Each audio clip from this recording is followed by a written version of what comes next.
বই ভালোবাসার মানুষ, বইমেলার উদ্যোগ নেওয়ার মানুষ, বইকে সবসময় একটা প্রাধান্য দেওয়ার যে মানুষ এবং যিনি লেখক, যিনি একদিকে কবি এবং সাহিত্যিক, সেই মাননীয় মুখ্যমন্ত্রী মমতা বন্দ্যোপাধ্যায়ের উদ্যোগ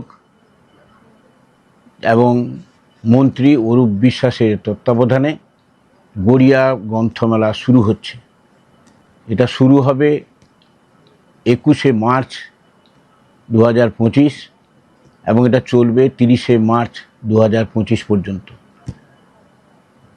এই মেলার পৌরপিতা তিনি হলেন সন্দীপ দাস এবং মেলার সভাপতি রাজা রায়। এরা যেভাবে উদ্যোগ নিচ্ছেন, যে গত বছর প্রথম বর্ষ গড়িয়া গ্রন্থমেলা হয়েছে, এবছর দ্বিতীয় বর্ষ। এই দ্বিতীয় বর্ষে আমার মনে হয় প্রথম বছর থেকে যা হয়েছিল তার থেকে অনেক ভালো, অনেক নতুন প্রকাশক, অনেক বেশি বই এবারে গ্রন্থমেলায় যাবে।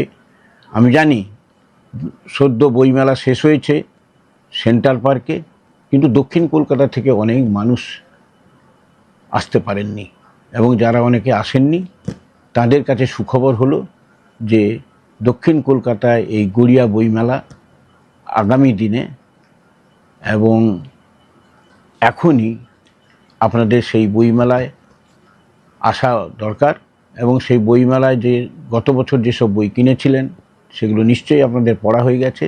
এবছর অনেক নতুন বই প্রকাশিত হয়েছে, অনেক প্রকাশক সেখানে এবারে হাজির হচ্ছেন। আশা করি আপনারা সকলেই সেখানে আসবেন। নমস্কার সবাইকে।